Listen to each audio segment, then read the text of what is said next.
Sir, मैं आपका धन्यवाद व्यक्त करना चाहती हूँ। आपने एक इम्पॉर्टेंट मोशन ऑफ थैंक्स में मुझे भागीदारी लेने का मौका दिया। सर, सबसे पहले मैं अपना जो 5 मिनट का भाषण है वो मैं जो उत्तर प्रदेश में प्रयागराज में जो भक्त हैं, जो श्रद्धालु हैं, उनकी भगदड़ में मौत हो गई है, उनको अपनी श्रद्धांजलि अर्पित करना चाहूँगी। मैं अपनी संवेदनाएं उनके परिवार के साथ व्यक्त करना चाहूँगी। कितने लोग हैं हमें पता नहीं है, पर ये खबर ज़रूर है कि हज़ारों की तादाद में लोग गायब हैं, उनके नाम अभी मिसिंग में हैं। उम्मीद करती हूँ उत्तर प्रदेश सरकार लिस्ट साझा करेगी, जो 30 नाम हैं वो 30 नाम भी जनता के सामने लेकर आएगी। और सारे श्रद्धालुओं को मैं अपना नमन व्यक्त करना चाहती हूँ। सर, उत्तर प्रदेश के साथ साथ राष्ट्रपति के अभिभाषण में सारी चीज़ों की बात हुई थी, क्योंकि सीबीआई, ईडी, इनकम टैक्स को लेकर बहुत सारी चिंताएं व्यक्त की गई हैं।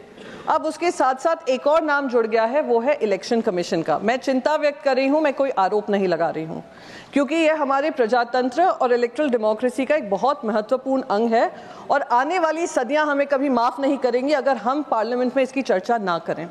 और क्योंकि जनता के मन में ये शक है, मैं महाराष्ट्र से आती हूँ और हर जनता के मन में ये शक है कि जिस तरीके से चुनाव नतीजे लोकसभा से लेकर विधानसभा में आए, उसमें कितना अंतर है वोटर्स का, वोटिंग परसेंटेज का और वोटर एडिशन का। सर, मैं बस कुछ आंकड़े देना चाहती हूँ। 72 लाख रजिस्टर्ड वोटर्स थे, जो नए वोटर्स 5 महीने में लोकसभा में जिन्होंने शायद वोट नहीं किया था, विधानसभा में बाहर निकलकर उन्होंने वोट किया है। 47 लाख वोटर्स ऐसे थे जो न्यूली रजिस्टर्ड थे। और मैं आपको बता दूं, 2019 से लेकर 2024 में करीब 47 लाख ऐड हुए थे। 5 साल में 47 लाख और 5 महीने में 48 लाख वोटर एडिशन हुए हैं। ये गंभीर चर्चा का विषय होना चाहिए, क्योंकि आज सत्ता उनके हाथ में है, कल हमारे हाथ में होगी। अगर मिसयूज होता है इलेक्शन कमीशन या कहीं से भी अंडरमाइन होता है, या हमारी इलेक्ट्रल डेमोक्रेसी पे चोट पहुंचती है। सर, एक तो हमने सभी ने साईं बाबा जी की कृपा सबने देखी है, मिरेकल्स देखे हैं, शिरडी का नाम देश क्या दुनिया में सब जाना जाता है। पर इलेक्शन कमीशन के माध्यम से, मैं इलेक्शन कमीशन को दोष नहीं दे रही हूँ, क्योंकि न्यू वोटर रजिस्ट्रेशन हुए हैं, एक ही बिल्डिंग में 7,000 वोटर रजिस्टर हो जाते हैं। वो कहाँ से आए, कैसे आए, किसने उसका वेरिफिकेशन किया, ये गंभीर चर्चा का विषय है। 7.83% वोटर टर्नआउट लास्ट के 1 घंटे में महाराष्ट्र में होता है, जिसका अगर हम एब्सोल्यूट नंबर्स में ट्रांसलेट करें तो 76 लाख वोटर्स आकर वोट करते हैं लास्ट 1 आवर में। तो ये सारी चर्चा का विषय होना चाहिए। सर, जो माननीय राष्ट्रपति हैं, उन्होंने पुणे और ठाणे मेट्रो स्टेशन के बारे में बात की, जो महाराष्ट्र के इम्पोर्टेंट 2 प्रोजेक्ट्स हैं। पर सर, उन्हें 1 साल का डिले, 6 महीने का डिले और जो राइडरशिप है उसमें भारी कमी है, गिरावट है, और वो लॉस मेकिंग हो रहे हैं। इस पे भी मैं मानती हूँ उन्होंने वाह भाई वाह तो लूटा है, पर सत्यता क्या है उससे देश को अवगत नहीं कराया है। सर, महाराष्ट्र में एक स्कीम का लॉन्च हुआ, जैसे ही लोकसभा में हार हुई, एक स्कीम महिलाओं के लिए लॉन्च की, जो कहा था लाड़की बहन स्कीम है। उसमें खुले हाथ से सारी महिलाओं को, जिसने अपना नाम डाला था, उन सबको जो पैसा प्रॉमिस किया था वो उनको दिया है। जैसे ही इनकी सरकार बनी है, अब ये 60 लाख महिलाओं का नाम काटने की होड़ में लगे हुए हैं। और जो महिलाओं को मिले थे, जो लाड़की बहन के स्कीम के अंतर्गत पैसे मिले थे, वो भी उनसे खींचने को लगे हैं। और आपस की छींटाकशी में सरकार में जो आने वाली जो स्कीम है, जो उनको पैसे मिलने चाहिए, वो भी उनको नहीं दिए जा रहे हैं। राष्ट्रपति जी ने बात की आयुष्मान भारत की। सर, पंजाब और हरियाणा की जो प्राइवेट अस्पताल हैं, उन्होंने आयुष्मान भारत स्कीम डिसकंटिन्यू कर दी है, क्योंकि 600 से 800 करोड़ का जो उनका बकाया है, उनको टाइम से दिया नहीं जा रहा है। इससे प्रभावित कौन होता है? प्रभावित वहाँ की जनता होती है, वो गरीब जनता जिनको ये वादा किया हुआ है कि वो अगर हेल्थ क्या उनको फंड चाहिए, उनको मिलेगा।